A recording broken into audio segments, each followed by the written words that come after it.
En la historia de las fuerzas del orden es difícil encontrar un precedente igual. Una combinación de persistencia y una peculiar ostentación nunca antes vista.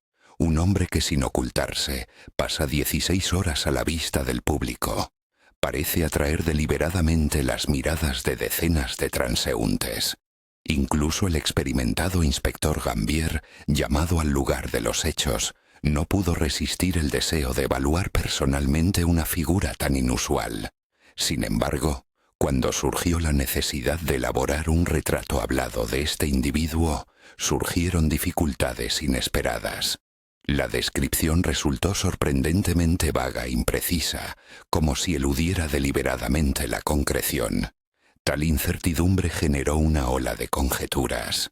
Algunos, propensos a las teorías conspirativas, vieron en ello no solo una rareza, sino una táctica cuidadosamente planificada, una jugada astuta por parte del desconocido.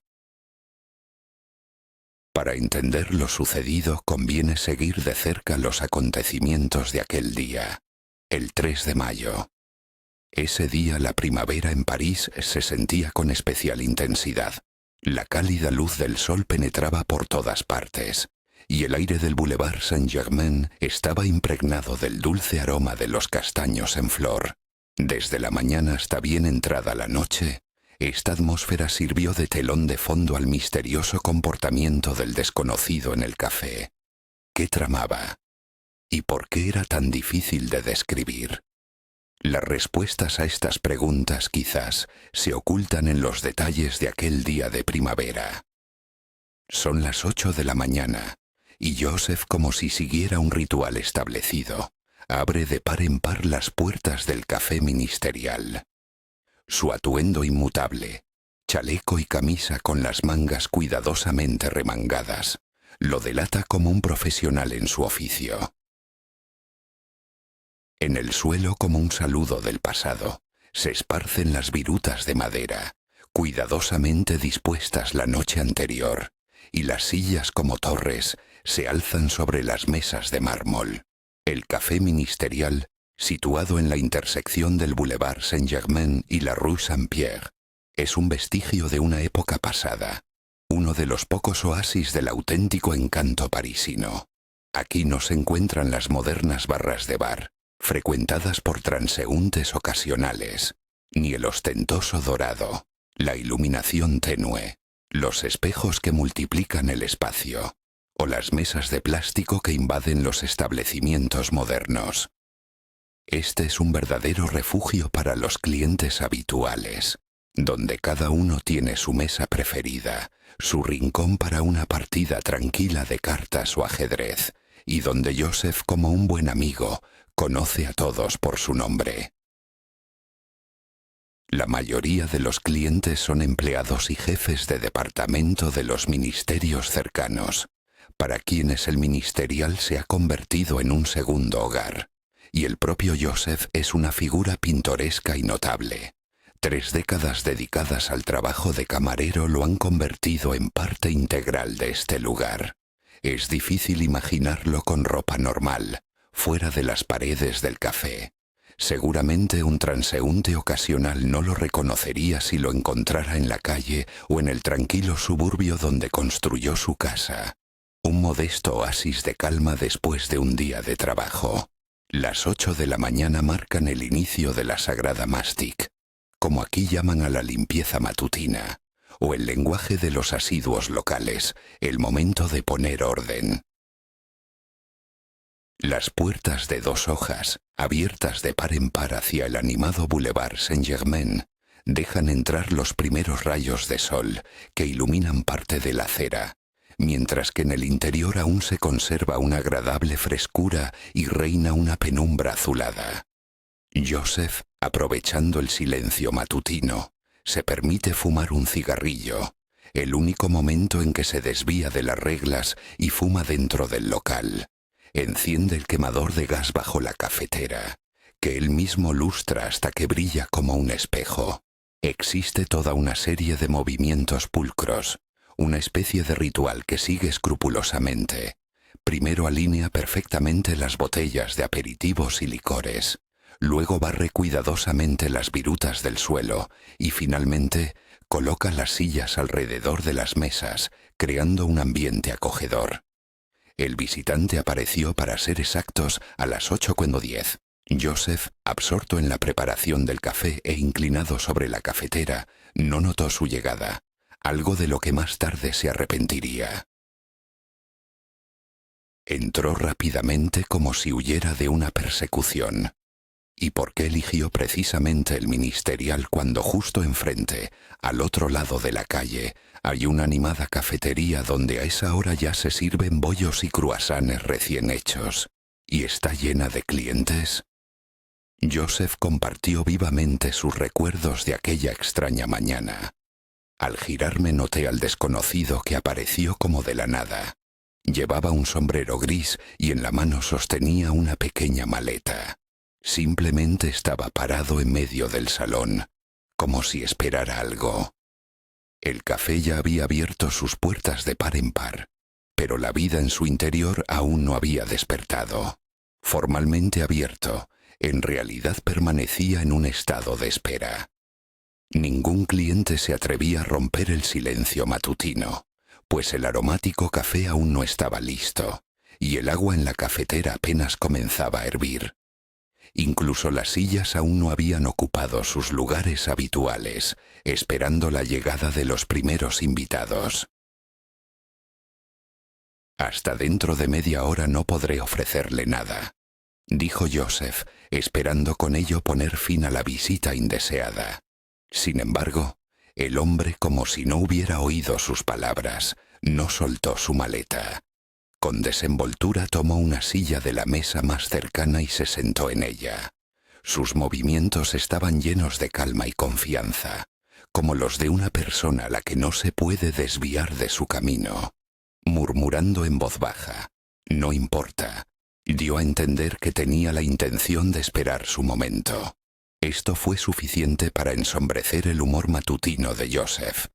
Como una ama de casa hacendosa que no tolera interrupciones durante la limpieza, sentía irritación por la presencia del extraño. Era su tiempo personal, la hora de la mastic, cuando podía preparar tranquilamente el café para el nuevo día. Entre dientes, esforzándose por contener su disgusto, masculló. Tendrá que esperar mucho por su café.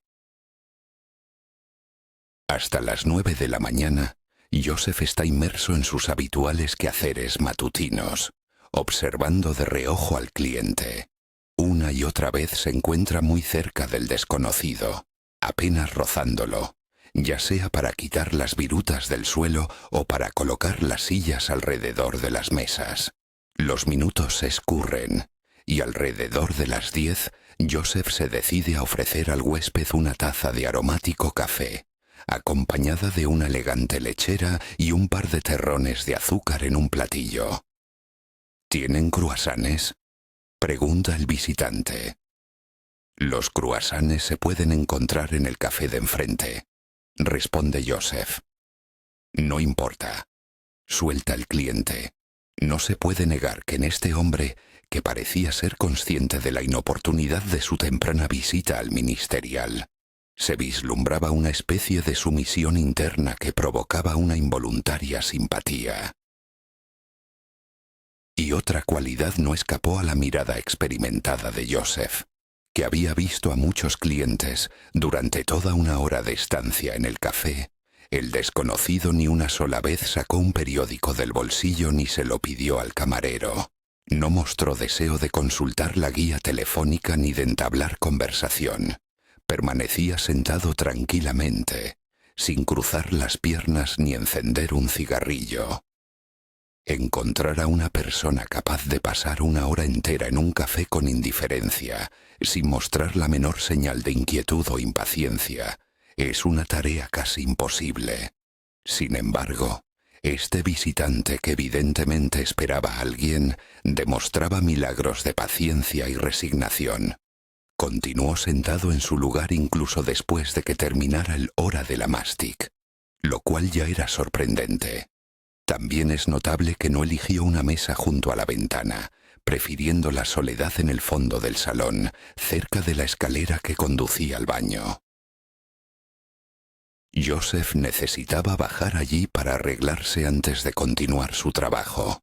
Ya había comenzado el proceso de cierre, presionando la manivela que ponía en movimiento el toldo naranja que cubría las mesas de la calle. Antes de bajar, Joseph hace sonar suavemente las monedas en el bolsillo de su chaleco, creyendo ingenuamente que el visitante entenderá esta sutil indirecta y al pagar la cuenta abandonará el establecimiento. Sin embargo, para su decepción, esto no ocurre. Entonces Joseph, dejando al cliente en el salón, decide ocuparse de sus asuntos. Abajo se cambia la pechera con el cuello impecablemente almidonado, se peina cuidadosamente y se pone una ligera chaqueta de alpaca. Al regresar al salón, encuentra al hombre, aún sentado inmóvil en su lugar. En ese momento, aparece la cajera, la señorita Berta. Se acomoda cómodamente en la caja, saca algunas pertenencias personales de su bolso y comienza a ordenar cuidadosamente las fichas telefónicas, formando columnas regulares. Las miradas de Joseph y la cajera se cruzaron, y la señorita Berta, una dama de proporciones considerables, con rasgos suaves, mejillas sonrosadas y cabello decolorado con peróxido de hidrógeno, también dirigió su mirada hacia el visitante, sentada en su puesto de caja como en un trono. Me dio la impresión de ser un hombre equilibrado y bastante respetable, y aún así, tuve la sensación de que sus bigotes habían sido teñidos, como los de nuestro coronel. Compartió sus observaciones. De hecho, los bigotes azul-negros del visitante, cortos y ligeramente levantados con tenacillas especiales, sugerían involuntariamente el uso de tinte para el cabello. Mientras tanto, llegó la partida de hielo, otro elemento indispensable de la rutina matutina. Un robusto cargador, vestido con arpillera, cargando sobre su hombro relucientes bloques opalescentes de los que goteaban gotas cristalinas, comenzó a colocarlos en el congelador. Este gigante que no perdió de vista al único cliente comentó: «¿Sabe? Por alguna razón me recordó a una foca». Al preguntarle sobre las razones de tal asociación, el cargador no pudo dar una respuesta clara. En cuanto a Joseph, fiel a su rutina, sacó los periódicos viejos del archivador y los reemplazó por las ediciones matutinas frescas. «Por favor, deme un ejemplar del periódico», dijo el visitante. Inesperadamente el cliente rompió el silencio. Su voz sonaba apagada, con un matiz de incertidumbre. «¿Cuál prefiere? En nuestro surtido tenemos Le Temps, Le Figaro, Le Débat». «No importa», fue la respuesta. Esta respuesta sembró en la mente de Joseph la suposición de que este señor, muy probablemente, no era parisino. Extranjero no podía ser, ya que hablaba el idioma sin el menor acento. Lo más probable es que viniera de provincias. Sin embargo, en las inmediaciones no hay ninguna estación de tren. ¿Qué motivo lo impulsó al bajar del tren alrededor de las 8 de la mañana, a recorrer varias manzanas de París con su equipaje en mano para finalmente terminar en un café desconocido? Porque Joseph, dotado de una memoria facial fenomenal, estaba absolutamente seguro de que nunca antes había visto a este hombre. Las personas desconocidas que cruzan el umbral del café ministerial suelen darse cuenta al instante de su extrañeza en este lugar y se apresuran a abandonarlo. Son las 11. Llega la hora del dueño del establecimiento, el señor Monet, que aparece en el salón, bajando de su apartamento. Siempre está impecablemente afeitado. Su rostro resplandece de limpieza y su cabello canoso está cuidadosamente peinado. Su atributo inmutable son los zapatos de charol lustrados hasta el brillo. Podría haberse retirado hace mucho tiempo, pues cada uno de sus hijos recibió de su padre un café para administrar en provincias. Si él sigue aquí, es exclusivamente porque este rincón del Boulevard Saint-Germain es el único lugar en la tierra donde se siente verdaderamente en casa, y los clientes del café se han convertido en sus verdaderos amigos. «Joseph, ¿todo bien?», preguntó. El dueño del establecimiento notó de inmediato al cliente y su humeante taza de café. La sorpresa se reflejó en su rostro, y el camarero, inclinándose sobre la barra, le informó en voz baja: «Está aquí desde que abrimos, desde las 8 de la mañana».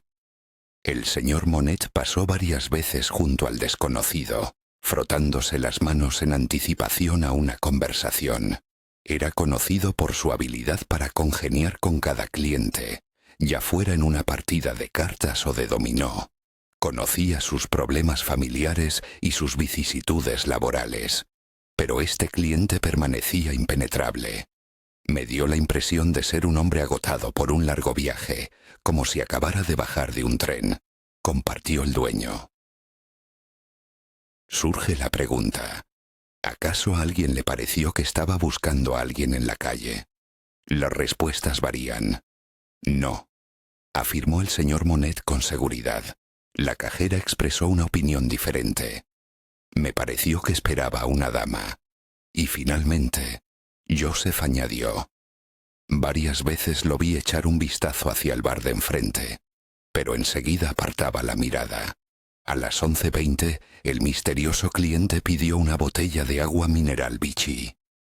En este establecimiento, tales preferencias eran comprendidas. Aquí conocían a clientes como el señor Blanc del Ministerio de Guerra, que seguían una dieta estricta. Joseph, sin querer, se dice a sí mismo que las personas que no beben ni fuman son un fenómeno bastante raro en la sociedad moderna. Luego, durante casi 2 horas, no presta atención al cliente, ya que llega la hora del aperitivo, una hora sagrada para muchos franceses.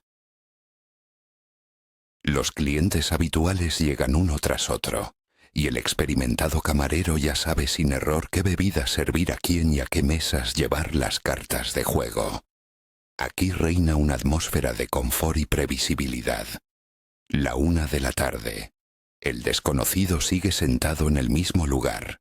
Su maleta, ya usada, está discretamente escondida bajo el banco tapizado de terciopelo rojo.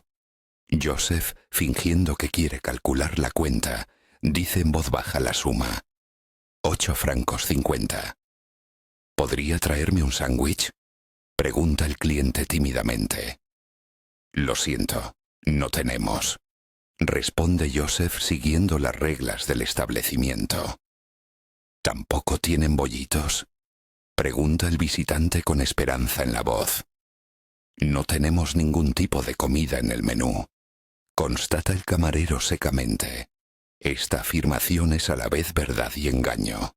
A veces por la noche sí se sirven sándwiches de jamón a los jugadores de bridge si no han cenado. Sin embargo, esto es más bien una excepción a la estricta rutina. El desconocido sacude la cabeza con decepción y murmura en voz baja: no importa. Esta vez, Joseph no puede ocultar su sorpresa.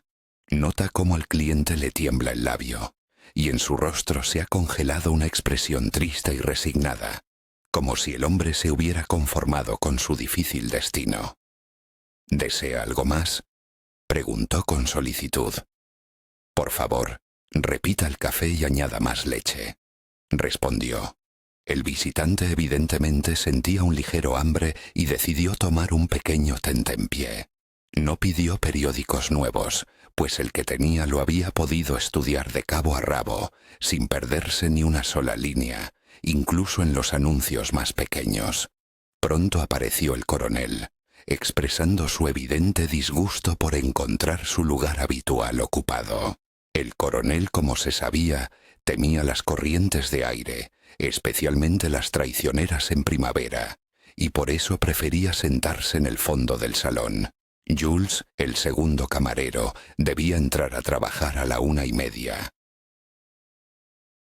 A pesar de sus 3 años de experiencia, aún no había adquirido la elegancia y el porte de un verdadero profesional. Joseph, aprovechando el descanso, se ocultó detrás de la mampara de cristal, donde debía almorzar lo que le habían bajado del segundo piso. ¿Qué hizo que Jules viera en el desconocido un vendedor de alfombras o quizás de cacahuetes? No da la impresión de ser una persona sincera. Me repelió su forma de mirar a la gente por debajo de las cejas, y su rostro parece irradiar una dulzura empalagosa y una falsa servilidad. Si por mí fuera, le indicaría la puerta, haciéndole entender que se ha equivocado de establecimiento. Los clientes del café tampoco pudieron dejar de notar al misterioso desconocido. Su atención fue atraída por su prolongada estancia en el mismo lugar. Aunque estas observaciones eran más bien testimonios de la gente común, el destino quiso que pronto llegara una confirmación profesional, que sin embargo, no aportó una claridad sustancial a lo que estaba sucediendo. Al principio de su carrera profesional, Joseph trabajó como camarero durante unos 10 años en la famosa cervecería Chez Dauphin, situada muy cerca del Quai des Orfèvres, lugar de encuentro favorito de comisarios e inspectores de la policía judicial. Allí entabló una estrecha amistad con uno de los ayudantes más talentosos de Maigret, el inspector Jambier, y más tarde se emparentó con él al casarse con su cuñada. Alrededor de las 3 de la tarde, al notar que el extraño visitante seguía ocupando el mismo lugar, Joseph empezó a sentir una creciente irritación. Al reflexionar, llegó a la conclusión de que la persistente negativa del hombre a abandonar el establecimiento difícilmente se explicaba por su particular amor por la atmósfera del café ministerial. Lo más probable es que este hombre tuviera razones serias para quedarse allí. Joseph supuso que al bajar del tren, el desconocido se sintió vigilado y decidió refugiarse en el café para evitar ser perseguido por la policía. El dueño del café, preocupado, marca el número de la policía, exigiendo insistentemente hablar con el propio Jambier. Aquí tengo un cliente que me resulta sospechoso. Lleva sentado desde por la mañana y al parecer no tiene intención de irse. Se niega a comer. ¿No le parece que debería venir a verlo personalmente? Pregunta. Jambier, siempre escrupuloso, antes de dirigirse al Boulevard Saint-Germain, coge consigo los últimos informes con descripciones y fotografías de personas buscadas. Ironía del destino. Cuando el inspector cruza el umbral del café, no hay nadie en el salón. ¿Se ha marchado nuestro pajarito?, pregunta a Joseph, pero el camarero señala la escalera que baja. Compró una ficha y bajó a llamar. Explica. ¡Qué pena! Si lo hubiera sabido de antemano, se podría haber organizado una escucha y averiguar a quién y por qué iba dirigida esa llamada. Jambier ocupa una mesa y pide un calvados. Poco después, el cliente regresa a su sitio. Sigue manteniendo la imperturbabilidad. Quizás en su mirada se lea una ligera preocupación, pero en sus movimientos no hay ni un atisbo de nerviosismo. A Joseph, que había tenido tiempo de estudiar atentamente al visitante, incluso le parece que éste experimenta cierto alivio. La mirada penetrante del inspector Jambier, como un escáner, escudriñó al cliente del café de pies a cabeza durante 20 largos minutos. Cotejó metódicamente el rostro redondeado y algo hinchado del desconocido con las fotografías de criminales buscados a nivel nacional. Tras un análisis exhaustivo, Jambier, algo decepcionado, se encogió de hombros. «No lo tengo en mis bases de datos», constató en conversación con Joseph. Lo más probable es que estemos ante una persona que atraviesa un drama personal, quizás un enamorado rechazado. Con toda probabilidad trabaja como agente de seguros o en un puesto similar. Jambier incluso se permitió un comentario irónico. No me sorprendería si resultara que tiene relación con una funeraria. En cualquier caso, no tengo base legal para pedirle sus documentos. Ninguna normativa prohíbe a una persona pasar un tiempo ilimitado en un café, contentándose con una simple taza de café. Después de una breve conversación con Joseph, Janvier regresó al quai des Orfèvres, donde le esperaba una reunión bajo la dirección del comisario Maigret, dedicada al caso de los locales de juego ilegales. En el ajetreo de las cuestiones laborales, olvidó por completo mencionar al comisario al misterioso visitante del Boulevard Saint-Germain. A pesar del espeso toldo, los oblicuos rayos del sol poniente comenzaron a filtrarse por los amplios ventanales, inundando la sala con una luz suave. A las 5 de la tarde, 3 mesas ya estaban ocupadas por ávidos jugadores, listos para una partida de billar. El dueño del establecimiento pasaba el tiempo en la mesa de cartas, situado frente al misterioso desconocido, al que de vez en cuando le lanzaba miradas de estudio. Al caer las 6 de la tarde, el café se llenó de clientes. Joseph y Jules, con bandejas repletas de botellas y vasos, se movían entre las mesas, esparciendo el aroma agrio del Pernod, que poco a poco iba desplazando el dulce olor de los castaños asados del boulevard. A esa hora, cada uno de los camareros era responsable de su sección. Por casualidad, la mesa donde estaba sentado el desconocido cayó bajo la responsabilidad de Jules, cuya perspicacia era inferior a la de su colega. Además, Jules de vez en cuando se metía detrás de la barra para beber un vaso de vino blanco, lo que al anochecer inevitablemente le provocaba cierta confusión mental. Lo único que podía decir con certeza era que una mujer había entrado en el café. Una morena vestida con un atuendo elegante, de aspecto bastante respetable, no de las que buscan encuentros fugaces con los clientes del café. Más bien, como supuso Jules, pertenecía al tipo de mujeres que frecuentan tales establecimientos solo para encontrarse con su esposo. Quedaban solo unas pocas mesas libres en el café. Ella eligió una mesa junto al desconocido. El cliente estaba firmemente convencido de que no hubo ni una sola palabra entre las damas. Ella solo le pidió que le trajera oporto. En la memoria del hombre quedó grabado que además de un elegante bolso de cuero oscuro, la desconocida llevaba un paquete. Primero lo notó sobre la mesa, pero cuando trajo la bebida, el paquete ya no estaba. Probablemente lo había puesto en el banco. Para gran pesar de Joseph, expresó su deseo de ver personalmente a esta misteriosa visitante. Mademoiselle Bertha, observando desde la altura de su caja, también reparó en ella. Según Mademoiselle Bertha, la dama daba la impresión de ser una persona respetable, con una cantidad mínima de maquillaje en el rostro, vestida con un estricto traje azul y una blusa blanca. Sin embargo, por alguna razón inexplicable, la cajera tuvo la impresión de que esta mujer no estaba casada. Hasta las 8 de la tarde, hasta la hora de la cena, los clientes entraban y salían del establecimiento sin cesar. Más tarde la sala se vació notablemente. A las 9 de la noche solo 6 mesas estaban ocupadas, 4 de ellas por ajedrecistas y 2 por jugadores de bridge que diariamente pasaban aquí su ocio vespertino. Joseph compartió posteriormente sus observaciones, señalando que el desconocido demostraba un conocimiento notable de ajedrez y bridge. Estaba dispuesto a jurar que era muy hábil en estos juegos intelectuales. Llegó a esta conclusión observando cómo el hombre seguía las partidas, con qué atención estudiaba los movimientos de los jugadores. Entonces, ¿nada ensombrecía sus pensamientos? ¿O todos los que le rodeaban se equivocaban respecto a su estado? A las 10 de la noche, solo 3 mesas permanecían ocupadas por clientes. Los funcionarios de los ministerios, como se sabe, se retiran temprano. A las 22:30, Jules abandonó el establecimiento.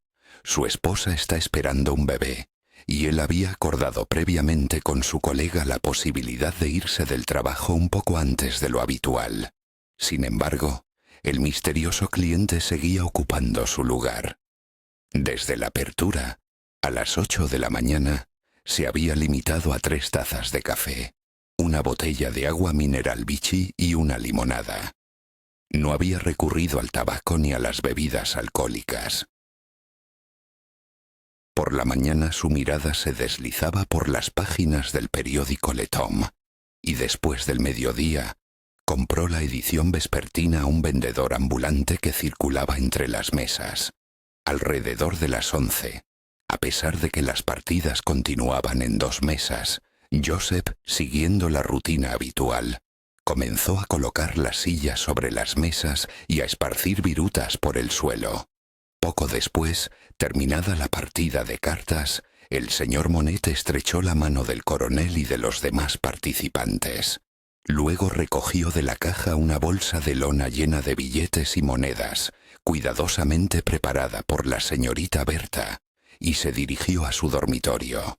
Antes de irse, lanzó una mirada fugaz al persistente cliente, que había sido objeto de animadas discusiones entre los asiduos esa noche, y se dirigió a Joseph con estas palabras: «En caso de la menor dificultad, no dude en contactarme de inmediato», instruyó el dueño del establecimiento. Detrás de la barra hay un timbre eléctrico estratégicamente instalado, conectado directamente con los apartamentos del propietario. De hecho, esa era toda la información de la que disponía el comisario Maigret a la mañana siguiente, al iniciar la investigación. Mademoiselle Berthe abandonó el café a las 22:50 para tomar el último autobús a Épinay, donde se encontraba su casa. Antes de irse, lanzó una mirada fugaz pero penetrante hacia el misterioso visitante. No puedo decir que diera la impresión de estar angustiado, pero tampoco lo calificaría de tranquilo. Si lo hubiera encontrado por casualidad en la calle, probablemente me habría asustado. Imagínese, si hubiera bajado conmigo del autobús en Épinay, nunca me habría atrevido a ir a casa sola. ¿Por qué? Tenía una mirada, como congelada, como la de una persona en trance. ¿Qué quiere decir? Parecía que no le importaba en absoluto la realidad circundante. Estaba completamente inmerso en sí mismo. ¿Y las persianas estaban cerradas? No, Joseph siempre las deja abiertas hasta el cierre. El investigador preguntó, mirando fijamente a los ojos de la testigo. Desde su puesto de observación se divisa la animada calle y el acogedor café-bar de enfrente. No le llamó la atención nada inusual. Quizás alguien estaba vigilando a su cliente. La mujer negó con la cabeza. Lamentablemente no noté nada destacable. El Boulevard Saint-Germain irradia tranquilidad, mientras que la calle Saint-Pierre bulle de vida. El constante movimiento de peatones, el flujo ininterrumpido de clientes que entran y salen del café-bar, crean un caleidoscopio de rostros y acontecimientos. El investigador insistió. Cuando abandonó el establecimiento, no notó a nadie que pudiera levantar sospechas. La testigo reflexionó un momento. No, a nadie. Ah, sí, espere. En la esquina de la calle había un policía, vigilando el orden. Y en efecto, el comisario del distrito confirmó la presencia del agente en su puesto. Sin embargo, lamentablemente, las circunstancias se dieron de tal manera que el policía tuvo que abandonar temporalmente su puesto. Otros clientes del café también fueron objeto de la investigación. Una pareja que había entrado a tomar una copa de vino después del cine era bien conocida en el ministerial. El médico y su esposa vivían cerca y visitaban a menudo el establecimiento de camino a casa. Tras pagar, abandonaron el café. Posteriormente el médico compartió sus observaciones. Estábamos sentados justo enfrente de él y me sorprendió su aspecto enfermizo. Parecía que algo le preocupaba mucho.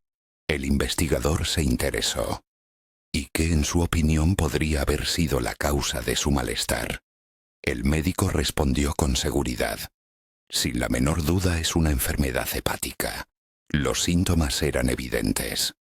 ¿Qué edad le calcula en su opinión?, se preguntó.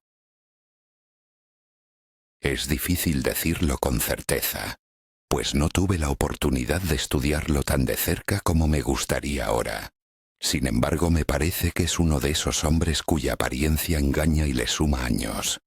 A la vista se le podría dar 45, o incluso más, especialmente considerando sus bigotes teñidos. ¿De veras se los tiñe?, siguió la pregunta sorprendida. Me atrevo a suponer que sí. De todos modos, entre mis clientes he encontrado hombres de 35 años con un cuerpo igual de flácido y pálido, y una mirada apagada. Observó el interlocutor. Quizás su estado de ánimo decaído se debe a que no comió en todo el día. Se sugirió en respuesta. No se puede descartar. Pero eso no invalida mi diagnóstico. Problemas de estómago, hígado y añado, intestino, afirmó con seguridad. Mientras tanto, en la mesa del fondo, la partida de cartas no terminaba de cerrarse. Parecía que la partida estaba a punto de finalizar, pero una y otra vez el jugador principal no lograba tomar las bazas necesarias. Al final, el 5 de tréboles trajo el éxito inesperadamente gracias al nerviosismo de uno de los jugadores, quien al deshacerse de sus cartas, terminó el juego 10 minutos antes de medianoche. Señores, disculpen, pero tenemos que cerrar, recordó amablemente Joseph, comenzando a subir las sillas a las mesas. El camarero, experimentado en la observación de los clientes, notó que el cliente no mostraba ninguna reacción, a pesar de la partida de los jugadores. Más tarde, Joseph confesó que en ese momento le invadió una sensación de ansiedad. Incluso pensó en pedir un poco de tiempo a los clientes habituales para deshacerse del desconocido. Sin embargo, no se atrevió a dar ese paso, ya que los jugadores que se marchaban seguían discutiendo animadamente los detalles de la partida terminada y se detuvieron en la esquina del bulevar para una breve conversación antes de dispersarse. 18 francos 75 céntimos, dijo Joseph dirigiéndose al cliente. En el salón solo quedaban ellos dos. Joseph procedió a apagar las últimas lámparas, sumiendo el local en la penumbra.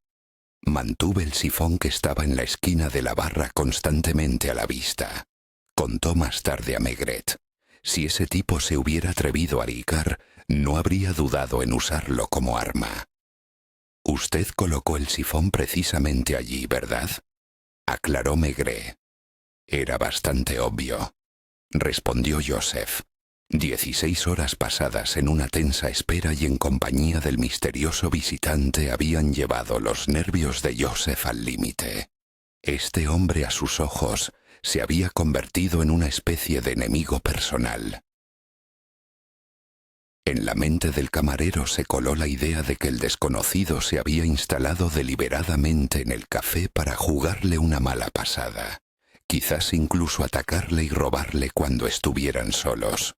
Sin embargo, Joseph cometió un error. Mientras el visitante, sin moverse de su sitio, rebuscaba tranquilamente en sus bolsillos en busca de monedas, el camarero, temiendo perder su autobús, se dirigió a la ventana para girar la manivela que cerraba las persianas. Cabe señalar que la puerta seguía abierta de par en par, dejando entrar el fresco aire nocturno, y por la acera del Boulevard Saint-Germain, a esa hora tardía, aún paseaban bastantes transeúntes. Camarero, tome. 21 francos. 2 francos y 25 céntimos de propina, y eso por todo un día de trabajo. Invadido por la ira, el camarero estuvo a punto de tirar las monedas sobre la mesa, pero su profesionalidad de tantos años lo contuvo. Quizás simplemente le tenía miedo. Sugirió Maigret mirando fijamente a su interlocutor. No sé qué pensar. En cualquier caso, tenía muchas ganas de librarme de él. En todos mis años de trabajo, ningún cliente me había puesto en este estado. Si hubiera sabido por la mañana que se quedaría aquí todo el día. ¿Dónde estaba usted en el momento en que el visitante abandonó el establecimiento? Espere. Antes que nada, le recordé la maleta que estaba debajo del banco, ya que estuvo a punto de olvidarla. Mi recordatorio le dio la impresión de una persona molesta. En absoluto. Alivio. Tampoco se notó. Más bien total indiferencia. Quizás es el tipo más imperturbable que he conocido. Por mi establecimiento pasaron muchos clientes, pero ¿quién más podría presumir de haber estado sentado 16 horas seguidas en una mesa de mármol sin mostrar la menor inquietud o deseo de cambiar de postura? ¿Y dónde estaba usted en ese momento? ¿En la caja? Sí, justo estaba registrando la cantidad de 18,75 en la caja. Como sabe, en nuestro café hay 2 salidas. La puerta principal, ancha y de 2 hojas, que da directamente al bulevar, y otra más modesta, que da a la calle Saint-Pierre. Cuando vi que este cliente se dirigía a la salida lateral, casi se me escapó un grito para indicarle su error, pero en el último momento solo me encogí de hombros. Al final, me daba completamente igual. Mi tarea era solo cambiarme y cerrar el establecimiento por la noche. ¿En qué mano llevaba su maleta? No puedo recordarlo. ¿Y no notó si llevaba la otra mano en el bolsillo? No, no me fijé. No llevaba abrigo, y los asientos colocados sobre las mesas me tapaban parcialmente la vista. Y él abandonó su establecimiento. Usted se quedó en el mismo lugar. Exactamente. No me moví.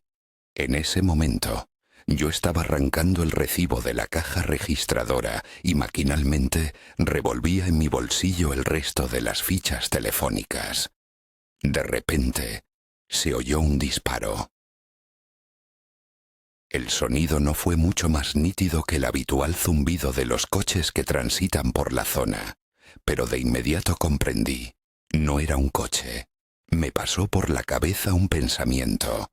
Bueno, al final lo atraparon. En situaciones así, la reacción se agudiza al máximo. Por mi trabajo, no pocas veces me ha tocado presenciar enfrentamientos graves, y siempre me asombra la rapidez con la que funciona el cerebro en los momentos críticos. Sin embargo, esta vez no estaba satisfecho conmigo mismo, pues al fin y al cabo, nuestro cliente resultó ser solo un desdichado acorralado que buscaba refugio temporal en nuestro local. Sabiendo perfectamente que sus días estaban contados, empecé a sentir una vaga punzada de remordimiento. Después de todo, no había llegado a pedir nada. Quizás simplemente no le alcanzó el dinero para un taxi que le permitiera escapar rápidamente antes de que el asesino pudiera apuntar. Y no corrió tras él. Claro que yo. Joseph dudó sintiéndose incómodo. A decir verdad, durante un tiempo me quedé parado, sumido en mis pensamientos. Al principio de su relato, señaló que pulsó de inmediato el timbre conectado con los apartamentos del propietario del establecimiento. En ese momento, le llegaron los pasos apresurados de los transeúntes en la calle, así como un fragmento de frase, pronunciada al parecer por una mujer. «No te metas, Gastón». Luego se oyó el silbido de un policía. Salió a la Rue Saint-Pierre y vio un pequeño grupo de personas reunidas a pocos metros de la entrada. Maigret, consultando el protocolo, hizo una pequeña aclaración. A 8 metros, para ser exactos. El testigo asintió, señalando que no se había dedicado a medir. Su atención se centró en un hombre inclinado sobre el cuerpo inmóvil. Como se supo más tarde, era un médico, que casualmente se encontraba cerca, regresando después de una visita al teatro. Según el narrador, este doctor también era uno de los clientes del establecimiento, enfatizando que entre sus visitantes había muchos profesionales de la medicina. El doctor, al enderezarse, constató: «Ya no se puede hacer nada. La bala entró por la nuca y salió por el ojo izquierdo». En ese momento, se acercó un policía al lugar de los hechos. El narrador era consciente de la inminencia del interrogatorio, pero confesó que no podía obligarse a mirar el cuerpo. La descripción de la herida en el ojo izquierdo le provocó un ataque de náuseas. No quería ver a su cliente en ese estado. En su mente surgió la idea de una posible implicación en lo sucedido, de que podría haber hecho algo para evitar la tragedia. Sin embargo, ¿qué podría haber hecho? En ese momento, oyó la voz del policía, que estaba a su lado con una libreta en la mano. Una exclamación interrogativa resonó en el aire. ¿Nadie lo conoce? Como obedeciendo a un impulso desconocido, dije maquinalmente: yo lo conozco. A decir verdad, en ese momento solo me incliné para ver mejor a la persona tendida en el suelo. Y, señor Maigret, le juro a usted, a quien serví incontables jarras de cerveza y copas de calvados en Chedofén, que nunca antes había sentido tal emoción.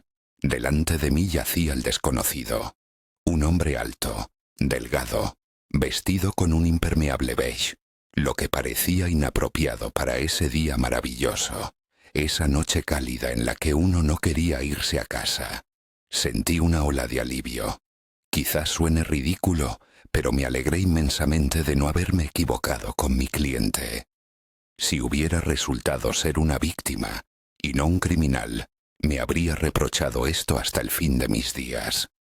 Desde la mañana me había acompañado la sensación de que había algo sospechoso en este tipo. Estaba dispuesto a apostarlo todo. Por eso llamé a Jambier. Sin embargo, Jambier, aunque es casi de mi familia, tiende a seguir ciegamente las instrucciones. Imagínese, habría empezado a revisar los documentos de mi cliente cuando lo llamé. Estoy seguro de que algo no estaría bien con los papeles. ¿Acaso un hombre corriente y honesto puede pasarse días enteros en un café y luego a medianoche matar a alguien a sangre fría en la acera? Fíjese, huyó del lugar del crimen de inmediato. Nadie más lo vio. Si no hubiera estado implicado en el asesinato, se habría quedado.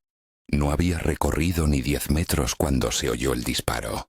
Y otra pregunta: ¿qué hacía aquí esa mujer a la que atendió Jules?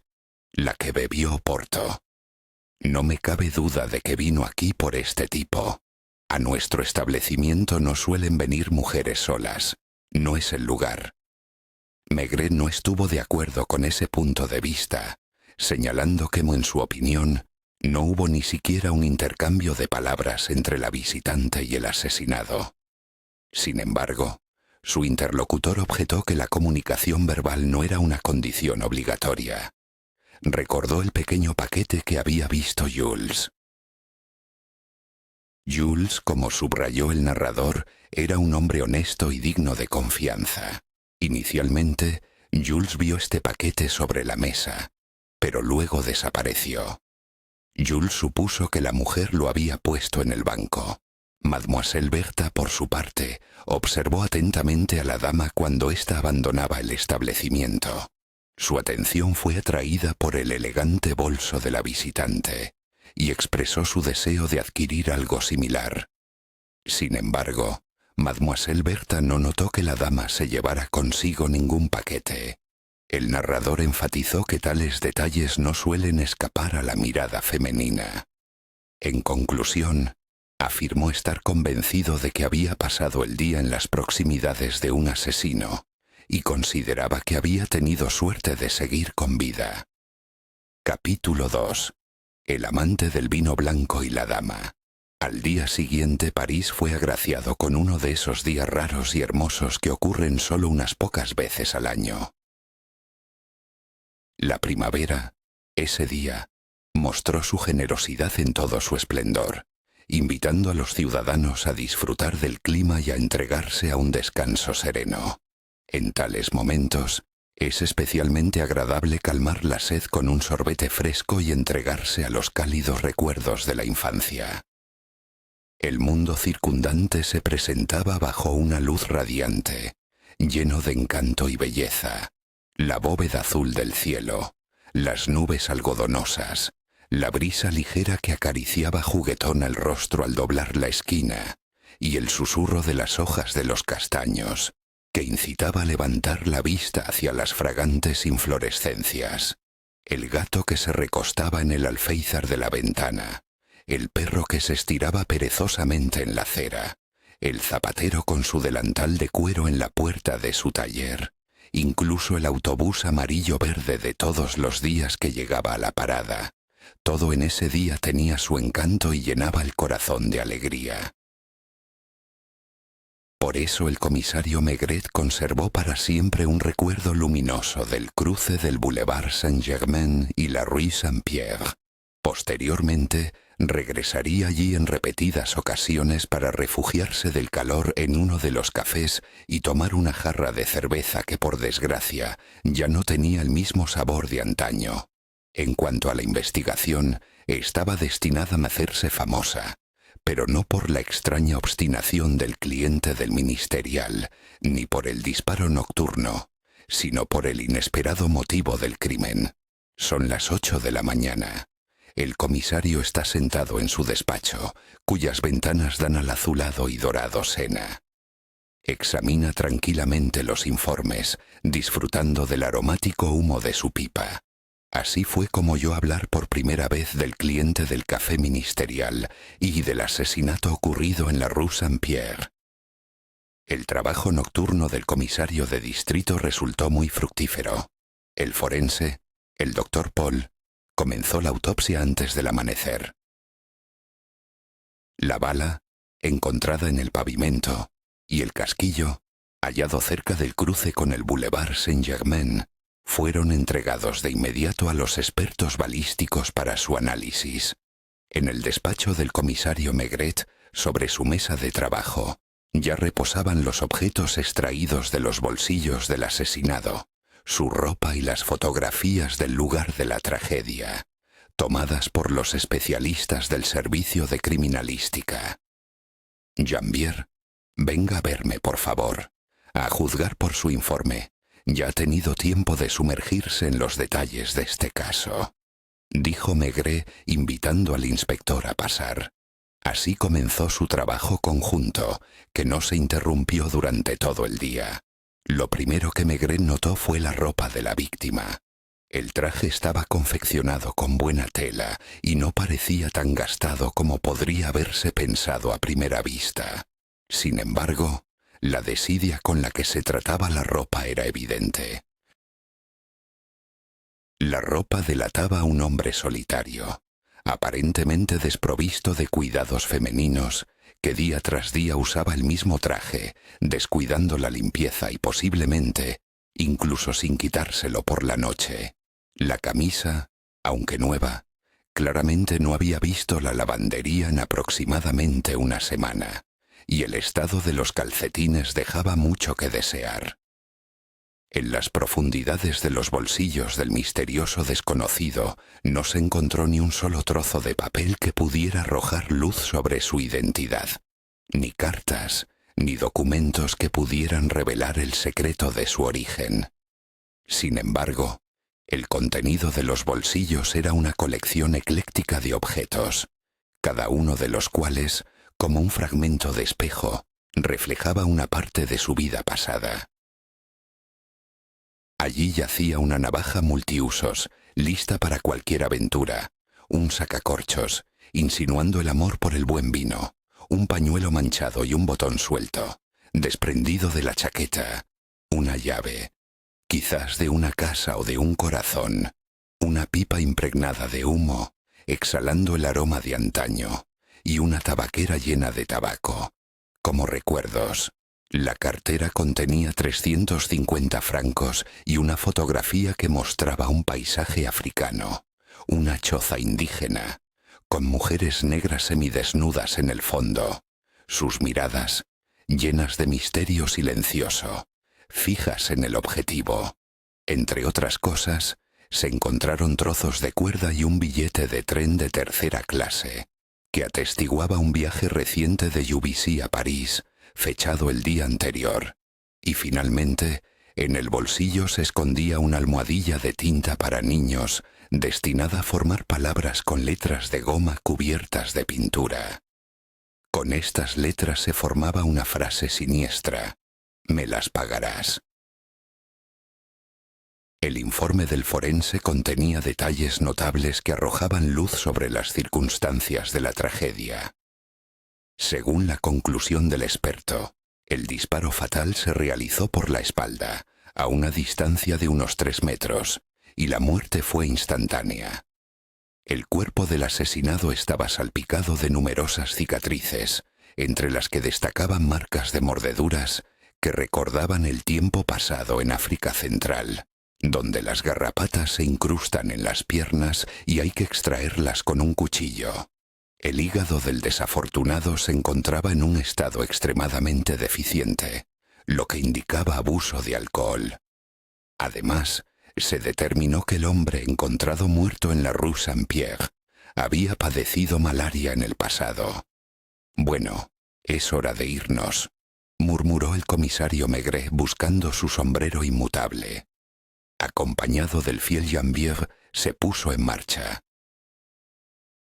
Recorrieron lentamente la distancia hasta la esquina del Boulevard Saint-Germain, donde a través del escaparate vieron a Joseph inmerso en la limpieza matutina de su establecimiento. Sin embargo, antes de visitar a su viejo conocido, el comisario decidió hacer una parada en el café situado justo enfrente. Los dos establecimientos de bebidas, uno frente al otro, presentaban un contraste sorprendente. Mientras que el local de Joseph se distinguía por su sencillez y su encanto anticuado, el Café Chez Léon impresionaba por su aspecto moderno, llamativo, casi vulgar. Aquí se alzaba una larga barra, detrás de la cual se movían enérgicos camareros con camisas de mangas remangadas, apenas dando abasto para atender a los clientes, ávidos de café con leche, copas de vino blanco y tinto, y aperitivos de anís. Montañas de croissants frescos, apetitosos sándwiches y huevos duros completaban el cuadro. Al final de la barra se encontraba un kiosco de tabaco, donde los dueños del establecimiento se turnaban. Detrás de la barra se abría un amplio salón con columnas de mosaico rojo y dorado, mesas de material indefinido y asientos tapizados con terciopelo corrugado de un provocador color rojo. Las ventanas del café daban directamente a la calle, y desde la mañana hasta la noche reinaba una atmósfera animada. Los clientes entraban y salían constantemente, albañiles con blusas de trabajo cubiertas de polvo, mensajeros que dejaban sus motocicletas al borde de la acera, oficinistas, mecanógrafas y simplemente transeúntes que deseaban tomar una taza de café o hacer una llamada telefónica. «Échame un vaso, 2 Beaujolais rápido, 3 jarras de cerveza sin demora», gritaban los clientes. La caja registradora se desgañitaba, imprimiendo recibo tras recibo. En las frentes de los camareros brotaba el sudor que limpiaban con un trapo grasiento, mientras de paso limpiaban la barra. Solo por un instante sumergían los vasos en una palangana de agua turbia, y sin molestarse en secarlos, los volvían a llenar de vino rubí o ámbar. «2 vasos de blanco, por favor», dijo el comisario Maigret, escuchando con placer aquel ajetreo matutino. Este vino blanco tenía un matiz de sabor inconfundible, característico de este tipo de establecimientos.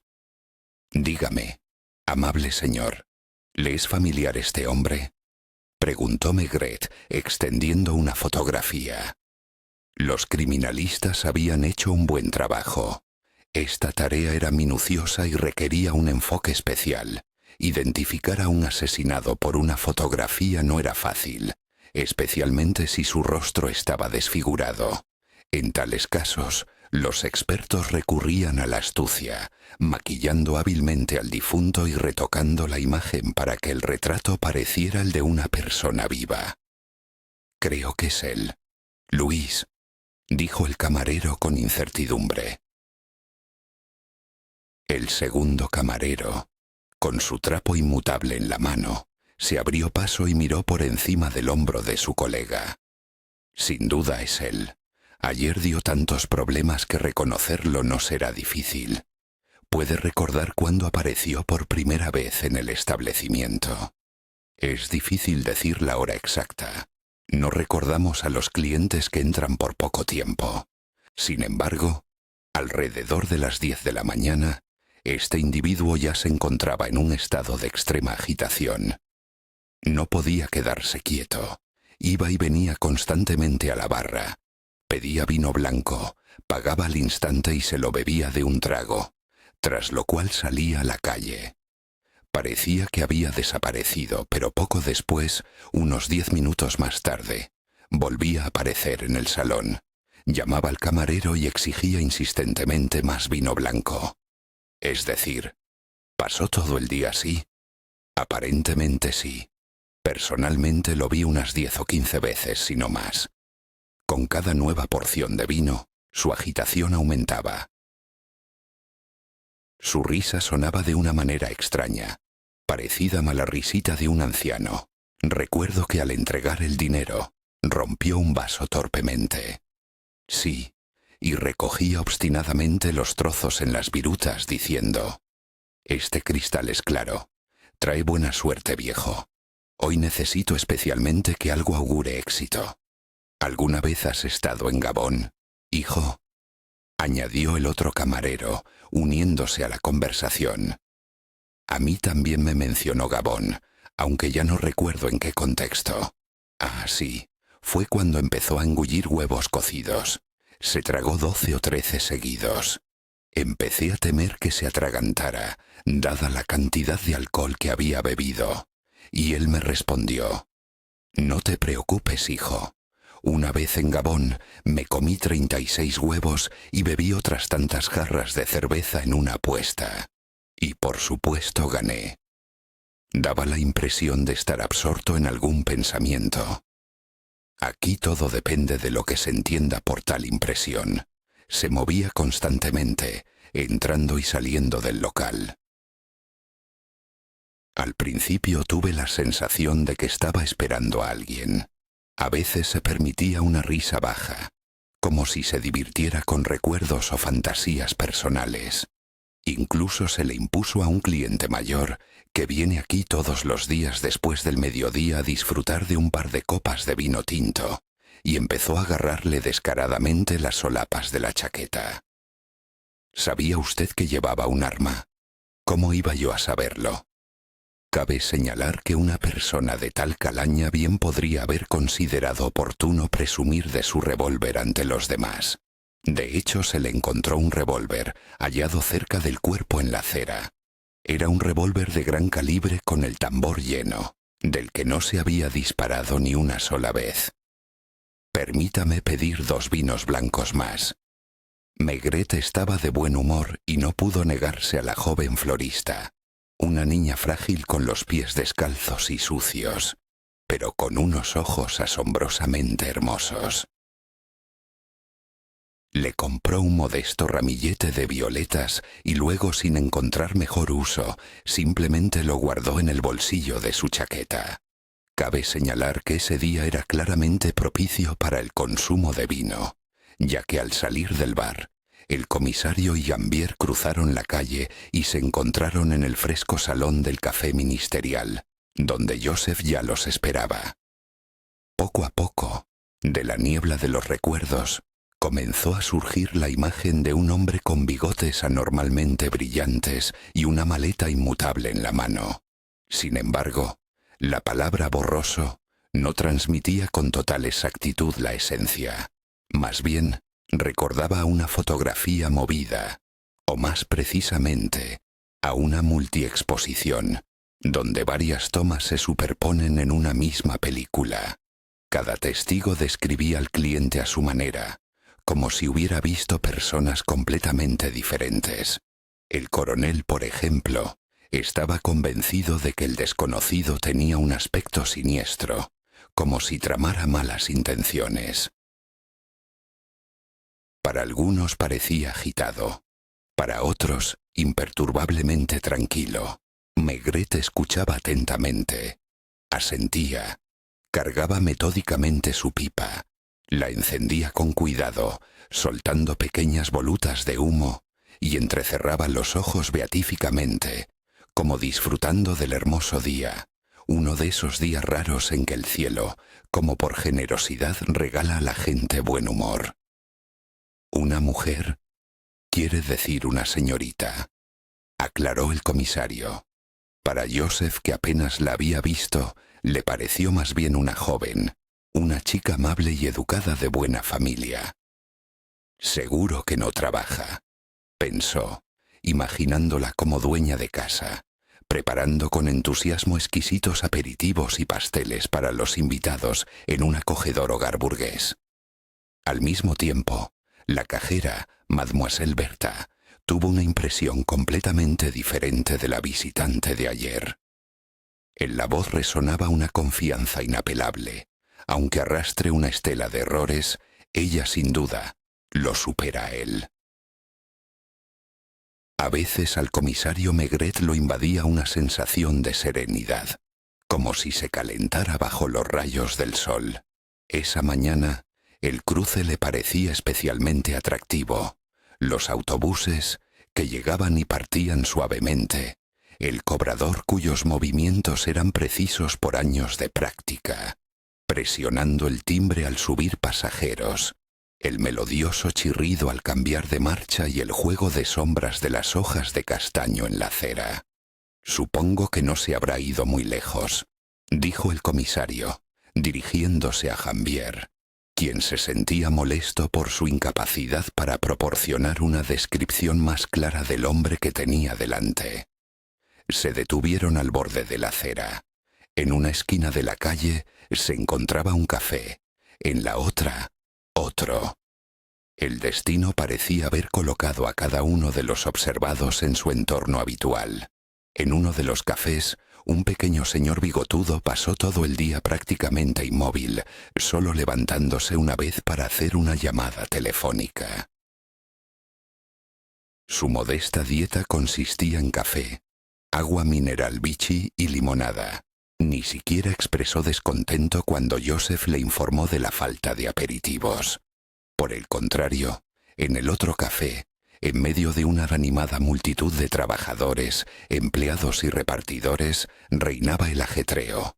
Un joven que prefería el vino blanco y los huevos duros, entraba y salía sin cesar, intentando insistentemente entablar conversación con los clientes sobre el lejano Gabón. El comisario Maigret, con una mirada que abarcaba la perspectiva del bulevar, afirmó con seguridad que en algún lugar cercano debía haber otro establecimiento de hostelería. La intuición no falló al experimentado detective. Al otro lado de la calle, justo enfrente de la Rue Saint-Pierre, como observando ambas intersecciones, se encontraba no solo una cafetería o un bar, sino un restaurante en toda regla. Su modesta fachada con una estrecha vitrina ocultaba un local alargado, cuya entrada estaba precedida por unos pocos escalones hacia abajo. El restaurante, llamado El Caracol, era claramente frecuentado por clientes habituales, cuyas servilletas personales se guardaban en un armario especial de madera clara, adosado a la pared. En el aire flotaba un apetitoso aroma a ajo, que indicaba inequívocamente una buena cocina. No era la hora de mayor ajetreo, y la propia dueña salió de la cocina para saludar a los inesperados huéspedes, Maigret y Jambier. «¿En qué puedo servirles, señores?», preguntó ella. El comisario se presentó y fue directo al grano. «Me interesa saber si anoche alguna clienta se quedó más de lo habitual». En el salón reinaba el silencio. Las mesas ya estaban puestas, con sus garrafas de vino tinto y blanco, esperando la afluencia de clientes de la noche. En la caja registradora suele sentarse el marido de la dueña, pero en ese momento se había ausentado en busca de fruta fresca. El camarero del local, Jean, se encarga de atender a los clientes. Su turno comenzará en cualquier momento, concretamente a las 11, a la espera del encargado de sala, Se les ofreció a los invitados un exquisito vino corso, traído directamente para el marido de la propietaria. Aquel día todo a su alrededor irradiaba encanto. La bebida corsa parecía divina, y la sala, donde dos hombres, en la antesala del encuentro con Jean, observaban a través de la ventana el animado bulevar y a los transeúntes que iban y venían, estaba impregnada de una atmósfera inigualable. «Jefe, ¿tiene alguna idea al respecto?» «Ideas, muchísimas, pero, lamentablemente, ninguna parece buena». Apareció Jean. Era un anciano venerable con canas en el cabello, cuyo aspecto lo delataba inequívocamente como un camarero experimentado. Se dirigió al armario de la pared para ponerse el uniforme de trabajo. «Amigo, dígame, ¿recuerda si anoche entre los clientes hubo alguna dama cuyo comportamiento destacara del resto?» «Se refiere a la mujer de pelo oscuro. Más bien una señora», aclaró Jean. «Me fijé en el anillo de boda de oro rojo que llevaba en el dedo. Mi esposa y yo llevamos los mismos. Mire, el mío. Por su edad la calcularía en unos 30 años, no más. Me dio la impresión de ser una persona educada y modesta, con poco maquillaje y cortés en el trato». «¿Cuándo apareció exactamente?» «Ahí está el problema. Fue alrededor de las 6:15, cuando yo estaba terminando los últimos preparativos para la cena. Aquí tenemos principalmente clientes habituales». Señaló con la cabeza hacia las estanterías de las servilletas. «Y ellos no suelen llegar antes de las 7. Al entrar en el salón vacío, pareció un poco desorientada e incluso retrocedió un paso. Le pregunté si deseaba cenar, ya que a veces la gente confunde nuestro establecimiento con un café. Le ofrecí pasar y le dije que podría atenderla en 15 minutos, y que mientras tanto podía pedir una bebida. Al final, eligió caracoles y oporto.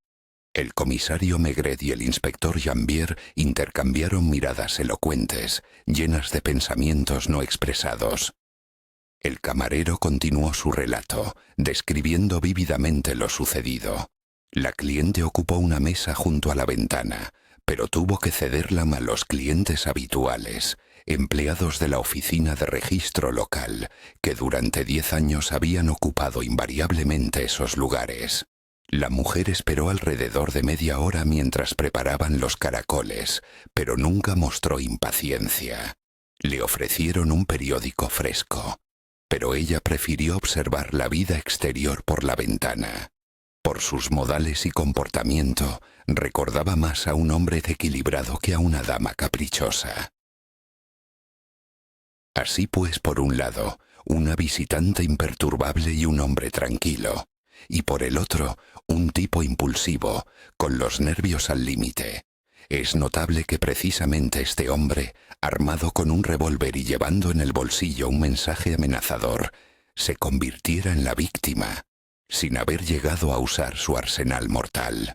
El camarero subrayó que la dama se comportó de forma extremadamente discreta y modesta.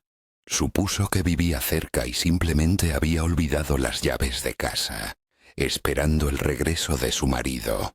Una situación, como él observó, bastante común. La mujer saboreó con gusto una docena de caracoles, luego disfrutó de ternera con arroz, queso y fresas con nata. El camarero señaló que eligió los platos más caros del menú. Además, pidió una pequeña jarra de vino blanco y terminó la comida con una taza de café. La visitante permaneció en el salón más tiempo de lo habitual, lo que reforzó su convicción de que esperaba a alguien. Abandonó el establecimiento entre las últimas, cuando en el salón quedaban solo unas pocas personas. Le trajeron la cuenta alrededor de las 10 de la noche, poco antes del cierre del restaurante a las 10:30. ¿Podría saber en qué dirección se alejó de su establecimiento?, se preguntó. «Me atrevo a esperar que sus intenciones hacia esta dama sean puras», preguntó con interés el viejo Jean, visiblemente cautivado por la visitante de la noche anterior. En ese caso, puedo informarle que cuando abandonó el café a las 11 menos cuarto y cruzó la calle, me sorprendió no poco verla de pie junto a un árbol. Para ser exactos, bajo el segundo árbol, si se cuenta desde la farola de gas a la izquierda. Y daba la impresión de que todavía esperaba a alguien. Siguió la pregunta aclaratoria. Creo que sí. Ella no es de las que hacen las cosas que usted quizás pensó. Al notar mi mirada se dio la vuelta como avergonzada. Explicó el camarero. Dígame, por favor, ¿llevaba un bolso? Insistió el que preguntaba. Por supuesto llevaba uno. ¿De qué tamaño? ¿Lo abrió en su presencia? Espere. No, no lo abrió delante de mí.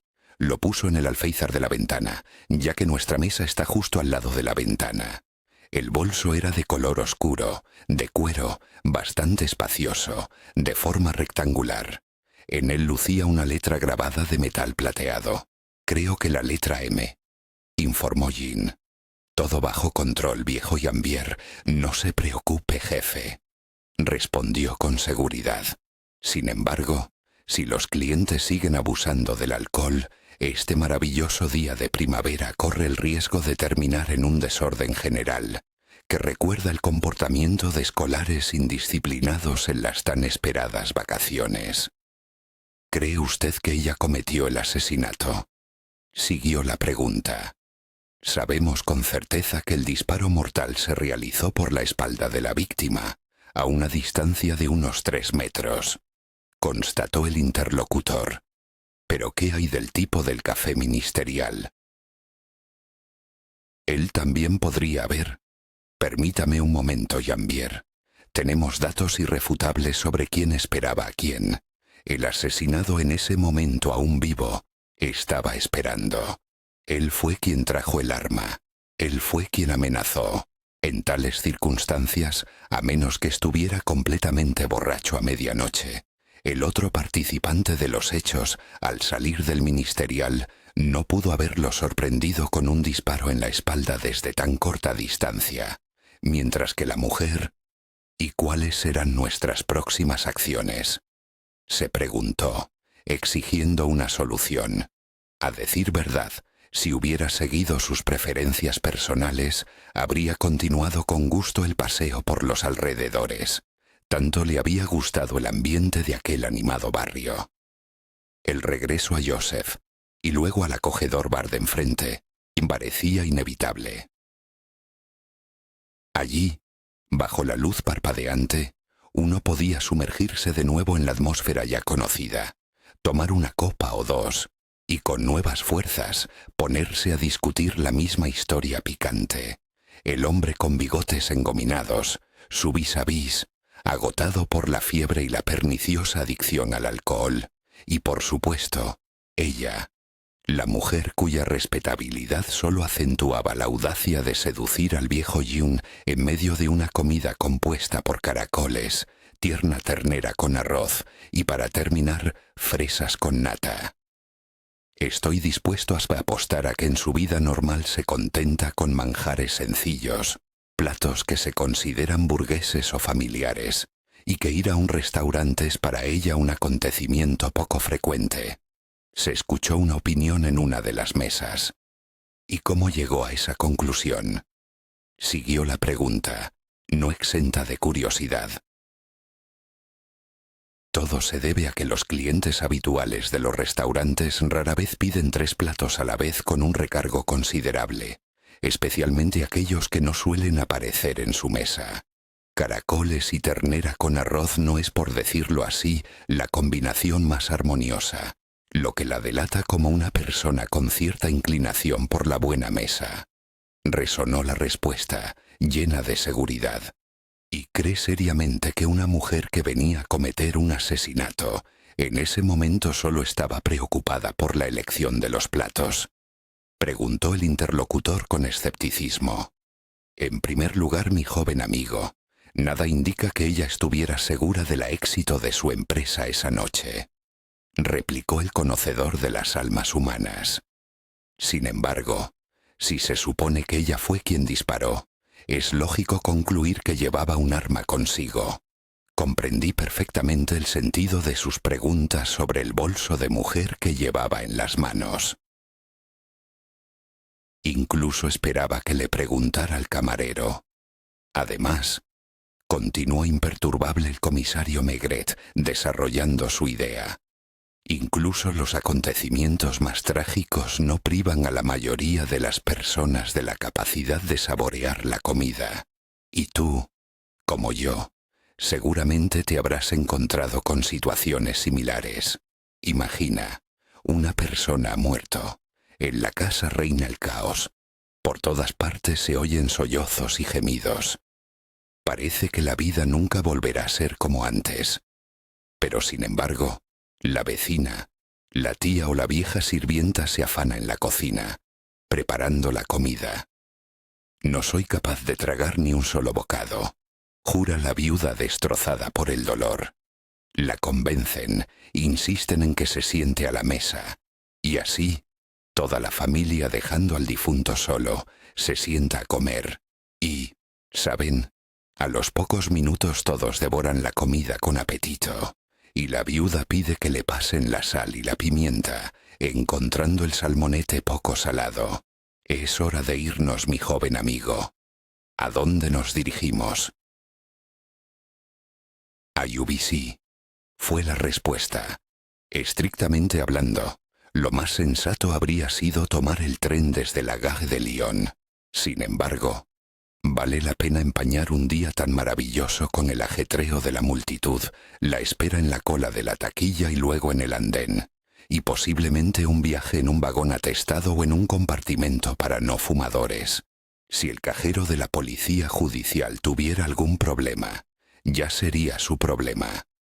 Maigret detuvo un taxi descapotable, un coche elegante que parecía casi nuevo, y se sentó con placer en el mullido asiento. Nos dirigimos a UBC. Por favor, deténgase frente a la estación, ordenó, y él, sumido en un agradable duermevela, disfrutaba del viaje soltando de vez en cuando bocanadas de humo de su pipa. Capítulo 3. Una historia extraordinaria de una difunta cuya muerte es dudosa. Recordando sus casos pasados, el comisario Maigret podría citar muchos ejemplos en los que su talento y persistencia desempeñaron un papel clave. Gracias a su intuición y profunda comprensión de la naturaleza humana, una y otra vez sacaba la verdad a la luz. Sin embargo, la historia que más le gustaba recordar estaba relacionada con dos cafés del Boulevard Saint-Germain, un caso en el que su contribución fue relativamente pequeña. Sin embargo, no podía evitar compartir esta historia, con una sonrisa de anticipación en los labios, y cuando le preguntaban sobre el fondo de lo sucedido, respondía evasivamente: elijan la versión que más les guste, porque al menos en un aspecto de esta historia, ni él ni nadie más pudo llegar a la verdad. Alrededor de la 1:30 de la tarde, el taxi los dejó en la estación de UBC, un tranquilo suburbio de París. Lo primero que hicieron Maigret y Geneviève fue dirigirse al restaurante Le Triage, un establecimiento sin pretensiones con una terraza adornada con macetas verdes de laureles. ¿Cómo resistir la tentación de no pasar por el restaurante para refrescarse un poco? Intercambiaron miradas de complicidad y decidieron que valía la pena, continuando con la tradición iniciada por la mañana, cuando eligieron el vino blanco, el favorito del asesinado en la Rue Saint-Pierre. Decidieron mantenerse fieles a esa bebida. El dueño del establecimiento, mirando fijamente la foto presentada, se dirigió al comisario preguntándole si conocía a ese hombre. Tras examinar atentamente la fotografía del difunto maquillado, el hombre que estaba detrás de la barra sugirió que pertenecía al mundo del boxeo. Luego se dirigió a su esposa. «Julie, mira, ¿no es este el vecino?» La mujer, secándose las manos en su delantal de trabajo, tomó la fotografía con curiosidad. «Sin duda es él, pero en esta foto tiene un aspecto inusual. comentó, dirigiéndose al comisario. Anteayer pasó mucho tiempo con nosotros, pidiendo una bebida tras otra, añadió. El comisario Maigret quedó asombrado por lo que escuchó. Permítame, ¿está segura de que fue ayer?, preguntó él. Espere, me equivoqué. Fue anteayer. Ayer estuve lavando la ropa y por la noche fui al cine. Se corrigió Julie. El dueño, tratando de cambiar de tema, ofreció al comisario algo de comer. ¿Qué desea? Tenemos africando, asado, cerdo con lentejas. Puedo ofrecerle un excelente paté de campo como entrante. En la terraza reinaba un ambiente animado, donde nuestros héroes disfrutaban de su almuerzo. Cerca, en una mesa aparte, se encontraba su chofer, esperando nuevas instrucciones. El dueño del establecimiento, mostrando su hospitalidad, se acercaba periódicamente a ellos, entablando conversaciones distendidas. Más detalles podrá darle mi vecino, que alquila habitaciones. Aquí no tenemos hotel, explicó el dueño. Parece que este hombre se instaló con él hace 1 o 2 meses. Noté que es aficionado al alcohol y lo consume en pequeñas porciones por todas partes. Ayer por la mañana, por ejemplo. ¿Está absolutamente seguro de que ocurrió precisamente ayer?, aclaró uno de los visitantes. Absolutamente. Abrí las persianas alrededor de las 6:30 de la mañana, cuando él entró y de inmediato se bebió un par de vasos de vino blanco para, como se dice, matar el gusanillo. Y luego, inesperadamente, justo antes de la salida del tren a París, se precipitó a la estación. El dueño del establecimiento no disponía de otra información sobre este huésped, salvo su afición a la bebida desde la mañana hasta bien entrada la noche. Le gustaba hablar de Gabón, expresando desprecio por todos los que no habían vivido en África, y al parecer guardaba rencor a alguien. Hay personas que se creen increíblemente perspicaces, repetía el desconocido del impermeable, pero yo de todos modos los venceré. Sin duda el mundo está lleno de canallas, pero incluso sus bajezas tienen sus límites. Transcurridos los 30 minutos asignados, el comisario Maigret, acompañado del fiel Janvier, se dirigió al hotel llamado Ferrocarril. El establecimiento era un restaurante de carretera típico, prácticamente indistinguible del anterior, a excepción de la ausencia de laureles en la terraza y de las sillas, pintadas de un alegre color rojo. El dueño, situado detrás de la barra, declamaba en voz alta las noticias del periódico a su esposa y al camarero. Maigret notó de inmediato la primera página, donde lucía una fotografía del asesinado, lo que atestiguaba la llegada de las ediciones frescas a UBC. Y es que el propio comisario había ordenado el envío de las fotos a las redacciones. «Permítame saber, ¿es este su huésped?», preguntó Maigret. En respuesta, recibió una mirada llena de desconfianza y sospecha. «¿Y qué si lo es?», preguntó. «Nada especial. Solo quería aclarar si realmente residía aquí», respondió el comisario con calma. «En cualquier caso, por fin nos libramos de él», dijo el dueño con alivio. Maigret comprendió que debía pedir algo, pero beber vino blanco después de una comida abundante sería inapropiado. «2 calvados, por favor», pidió. «Usted es de la policía, ¿verdad?», observó el dueño con perspicacia. «Sí, ya me lo imaginaba. Su rostro me resulta familiar. ¿Y qué quiere de mí?». «Permítame reformular la pregunta. ¿Qué piensa usted de todo esto?», replicó Maigret. «En mi opinión, es mucho más probable que él mismo pudiera haber sido víctima de un ataque o haber provocado una pelea, dado su comportamiento en estado de embriaguez. Y él, por cierto, abusaba del alcohol a diario, convirtiéndose en una persona completamente insoportable. Puedo consultar sus datos de registro». Lleno de dignidad y demostrando total apertura, El dueño del establecimiento extrajo el libro de registro y con ligera superioridad se lo entregó al comisario. Ernest Comagui, de 47 años, natural de Marcilly, cerca de La Rochelle, en la provincia de Charente-Maritime. Ocupación leñador. Llegó a la ciudad desde Libreville, capital de Gabón. Residió con usted durante 6 semanas. 6 semanas enteras, añadiré. Hubo problemas con el pago. Pagaba puntualmente cada semana, pero causaba muchos problemas con su comportamiento inadecuado. A veces pasaba 2 o 3 días en cama, sufriendo de fiebre, y pedía ron como medicina, consumiéndolo en grandes cantidades. Luego salía y visitaba todos los bares de los alrededores en pocos días. A menudo no regresaba a dormir por la noche, y a veces nos despertaba en plena madrugada. A veces teníamos que quitarle la ropa. Vomitaba en las alfombras, la escalera y los felpudos. ¿Tiene parientes en su localidad?, se preguntó. Las miradas del dueño de la casa y su esposa se cruzaron en un mudo intercambio de pensamientos. A alguien conocí aquí, sin duda, pero no se esforzaba en revelar nombres, ni si eran sus lazos de sangre. Me atrevo a suponer que no sentía afecto por ellos, ya que a menudo de su boca salía: llegará el día en que oirán hablar de mí, y de un canalla que se viste de honestidad, pero en realidad es un hipócrita y un ladrón como pocos.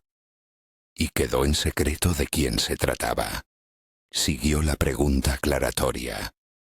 Lo único que puedo decir con certeza es que el carácter de este joven no era dulce. Lo perseguía una idea obsesiva. Apenas probaba alcohol. Sacaba a la luz un revólver imponente con tambor giratorio.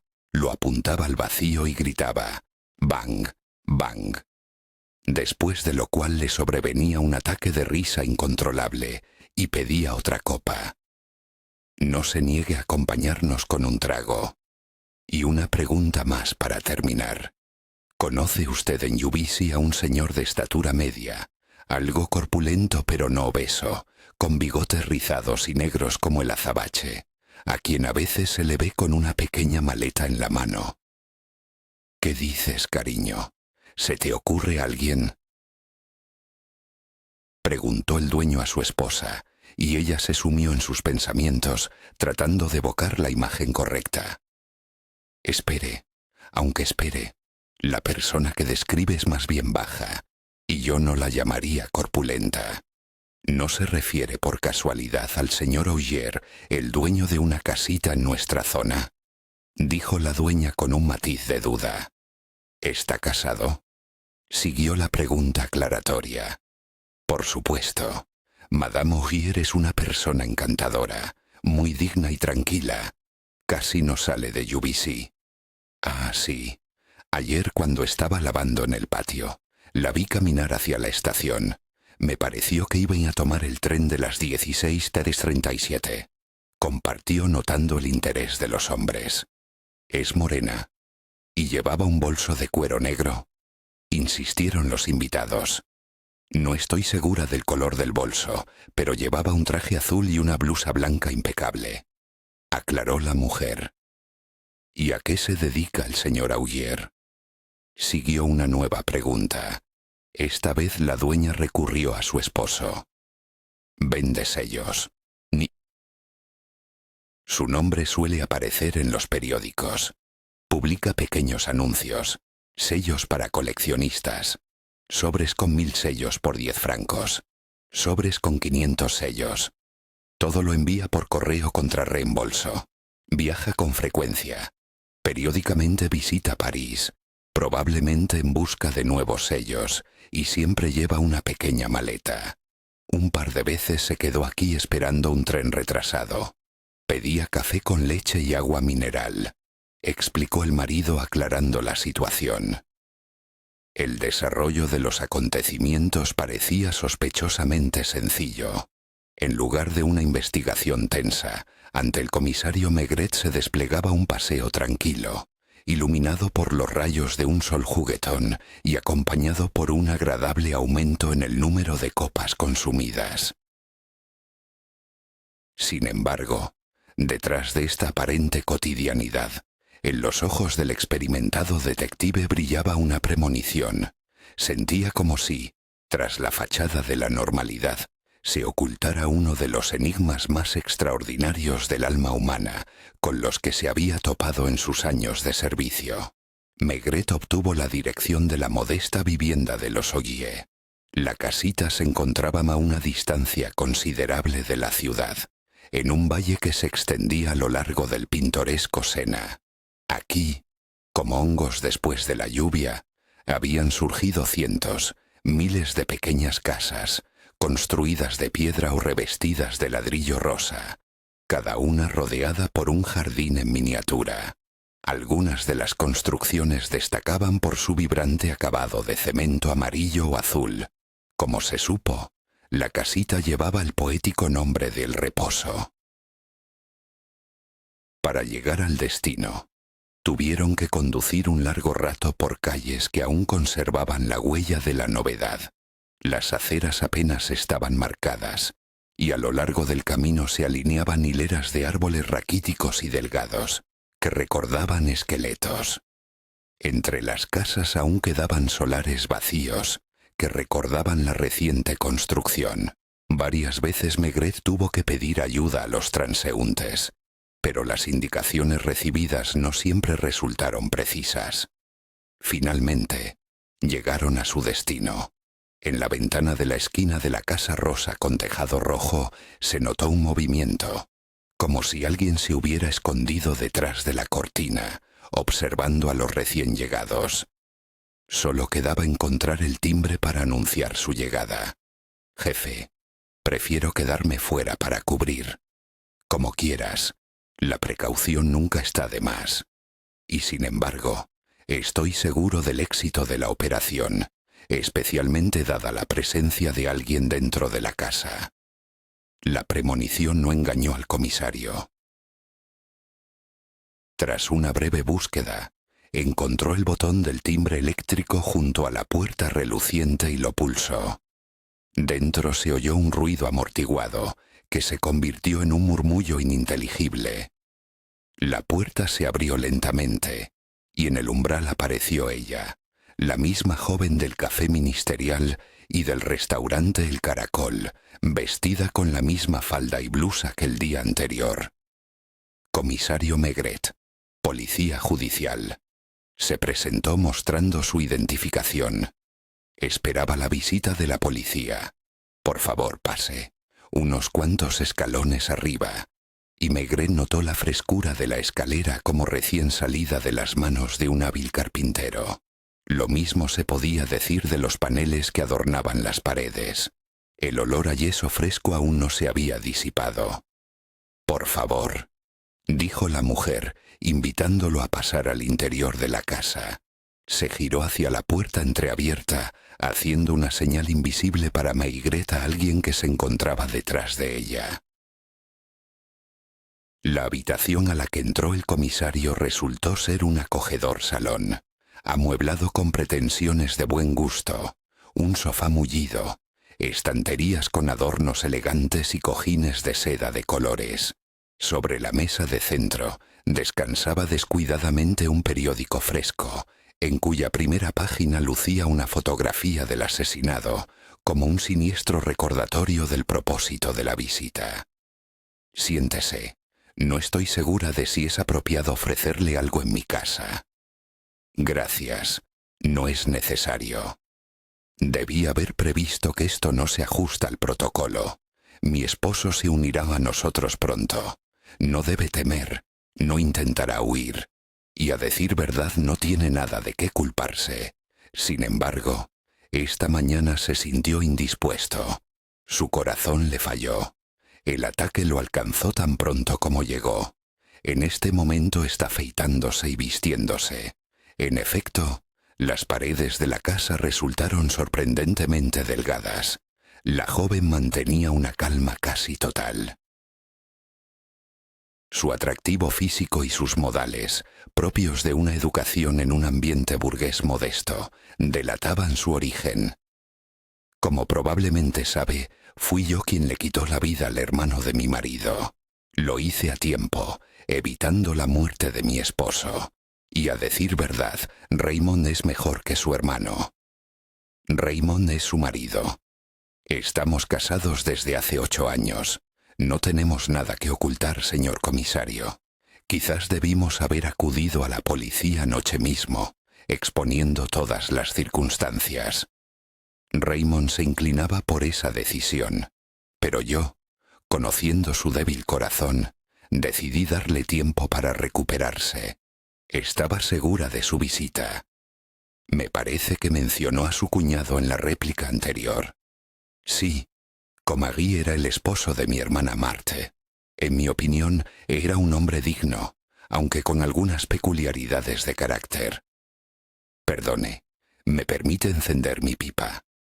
Claro, por favor. Mi esposo se abstiene de fumar por problemas de corazón, pero a mí el humo no me molesta en absoluto. ¿Dónde vio la luz? En Meulán. Éramos 2, hermanas gemelas, Marta y yo. Me llamaron Isabela. Nuestro parecido era tan sorprendente que de niñas, nuestros padres, que lamentablemente ya no viven, usaban cintas de diferentes colores entrelazadas en nuestro cabello para distinguirnos. Y por supuesto, a veces nos intercambiábamos las cintas por diversión. ¿Cuál de las hermanas se casó primero? Ambas nos casamos el mismo día trascendental. Comagui ocupaba un puesto de empleado en la prefectura de Meulán y Augier trabajaba como agente de seguros. Se conocían ya que siendo solteros frecuentaban el mismo restaurante. Así, nos conocimos con ellos juntos, mi hermana y yo. Después de casarnos, vivimos varios años en Meulán, en la misma calle. El señor Comagui siguió trabajando en la prefectura. Se preguntó. ¿Y su esposo siguió fiel a la profesión de agente de seguros? Fue la respuesta. Sí. Sin embargo, Augier comenzó a considerar seriamente la posibilidad de comerciar con sellos. La afición al coleccionismo se convirtió gradualmente en la conciencia de un beneficio potencial. En cuanto a Comagui, se distinguía por su ambición, su insaciable sed de lucro y su constante necesidad de dinero. Un encuentro fatídico con un hombre que regresaba de la colonia le hizo concebir la idea de irse él también. Inicialmente planeó llevarse a mi hermana, pero ella se negó, habiendo oído hablar de los efectos nocivos del clima local en la salud de las mujeres. ¿Y se fue solo? Así es. Después de pasar 2 años allí, mi cuñado regresó con un capital considerable. Sin embargo, aficionado al alcohol, derrochó su fortuna con una velocidad increíble. Se refería a mi marido con desprecio, llamándolo una sombra miserable de hombre, afirmando que los hombres de verdad deberían dedicarse a algo más significativo que tramitar seguros y especular con sellos. ¿Hubo otro viaje? Sí, pero esta vez la suerte le dio la espalda. Así lo atestiguaban sus cartas, aunque no cambió su costumbre de jactarse.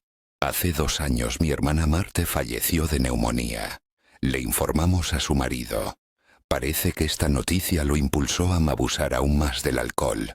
En cuanto a mi marido y a mí, hicimos realidad un viejo sueño de tener nuestra propia casa y nos mudamos aquí, más cerca de París. Mi marido dejó los seguros, ya que el comercio de sellos le reportaba un ingreso estable y considerable. En su discurso se percibía lentitud y mesura. Cada palabra era cuidadosamente elegida, como si escuchara el eco que venía del baño. Habían pasado 5 meses desde que su cuñado apareció inesperadamente en el umbral, sin haberse molestado en avisar de su llegada. Una tarde, en estado de profunda embriaguez, llamó insistentemente a su puerta. Su mirada era extraña, como si traspasara, y las primeras palabras que brotaron de sus labios con una risa de borracho fueron: Lo sabía. En ese momento, Isabel aún no podía imaginar los sombríos pensamientos que se habían instalado en su cabeza. Su aspecto era radicalmente diferente al que tenía después de su primer viaje. Su salud estaba notablemente deteriorada. Su adicción al alcohol era aún más evidente, y aunque el dinero aún le corría por los bolsillos, ya no se veía la riqueza de antaño. Comenzó a balbucear algo ininteligible, lanzando de vez en cuando miradas maliciosas hacia su marido, gritándole acusaciones llenas de veneno. «Admite que eres el rey de los estafadores». Luego desapareció de repente, dejándolos en total ignorancia sobre su paradero. Pero pronto reapareció, y de nuevo en estado de profunda embriaguez. En lugar de un saludo, le espetó. «Hola, mi pequeña Marte. Usted sabe perfectamente que me llamo Isabella, no Marte», le respondió ella.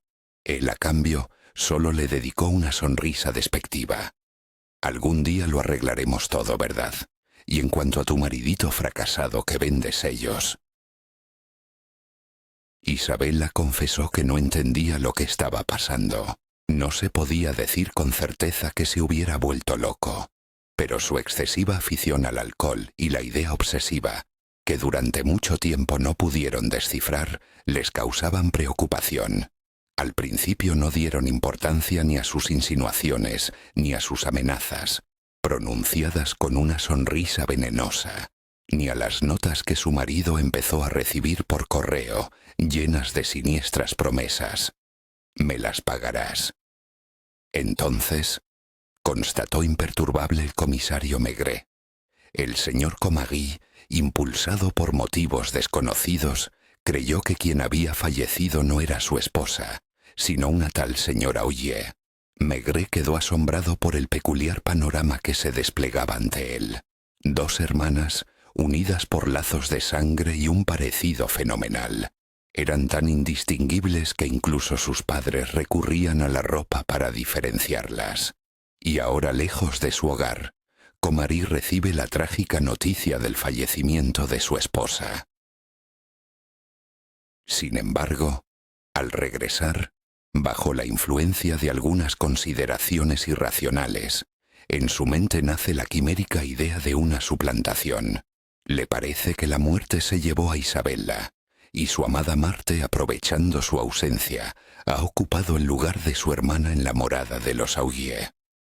La mirada del comisario se volvió pesada, como el plomo. Lentamente y pensativo, dio una calada a su pipa, sumiéndose en sus reflexiones. Los meses se alargan, convirtiendo la existencia en un infierno. Mensajes siniestros caen uno tras otro, como hojas de otoño. A veces Comagui, desbordado por la ira, irrumpe en la casa, profiriendo amenazas e infundiendo terror a cualquier hora del día. Con una sonrisa diabólica, saca su revólver y lo apunta al desdichado esposo. No, ahora no. Eso sería una liberación demasiado fácil. Cita el comisario las palabras del demente. Se instaló cerca, convirtiendo la vida de los habitantes de la casa en una tortura interminable. Es astuto y escurridizo, como un mono, e incluso en estado de embriaguez conserva la claridad mental y es plenamente consciente de sus acciones. No, permítame aclarar, él lo sabía perfectamente, corrigió ella tratando de aclarar la situación. Debo presentarle mis disculpas por el error cometido, dijo él sintiéndose incómodo en ese momento. Un ligero rubor tiñó las mejillas de la mujer, delatando su vergüenza. Tiene toda la razón. Él comprendía la gravedad de la situación. Estoy segura de que no deseaba ser atrapado. Por eso no sentíamos mucho miedo estando aquí, porque si hubiera asesinado ayer en UBC, cada transeúnte lo reconocería como el asesino y lo señalaría con el dedo.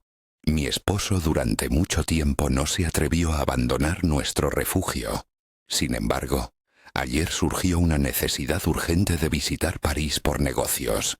Me ofrecí a acompañarle, pero él insistió en su negativa. Eligió deliberadamente el tren más temprano, esperando que Comari aún estuviera dormido después de sus abundantes libaciones y no notara su partida. Lamentablemente, su cálculo resultó erróneo. Por eso me llamó por la tarde y me suplicó que le llevara el revólver al café del Boulevard Saint-Germain. En ese momento, comprendí que estaba desesperado y dispuesto a tomar medidas extremas para poner fin a esta pesadilla. Le traje su fiel Browning. Por teléfono me aseguró que no abandonaría el café hasta el cierre. En ese momento, decidí comprar un segundo revólver para mí. Le ruego, señor comisario, que comprenda mi estado. En otras palabras, decidió adelantarse a los acontecimientos y quitarle la vida al hermano de su marido antes de que él matara a su esposo. Resumió el comisario, buscando aclarar los motivos de su acto. Juro que, en el momento de apretar el gatillo, Comari ya levantaba la mano con el arma. Ese es mi testimonio. Estoy dispuesta a responder a cualquier pregunta de la investigación. ¿Cómo explica la letra M en su bolso? Es el bolso de mi hermana. Si las sospechas de Comari sobre el cambio fueran ciertas, yo por supuesto me habría encargado de cambiar las iniciales. En otras palabras, su amor por este hombre es tan fuerte que... amo a mi marido.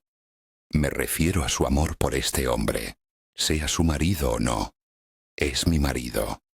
Está tan dedicada a este hombre, digamos a Ogier, que mató para salvarlo o para evitar que él mismo cometiera un crimen. Ella respondió sin dudar. Sí. Un ruido repentino interrumpió el silencio detrás de la puerta. Adelante, dijo ella. Finalmente ante él apareció aquel de quien había oído opiniones tan contradictorias, el cliente con bigotes anormalmente brillantes. En aquella tensa atmósfera parecía la encarnación de lo ordinario, un símbolo de la banalidad, especialmente frente a la confesión de amor desinteresado que había brotado de los labios de aquella joven.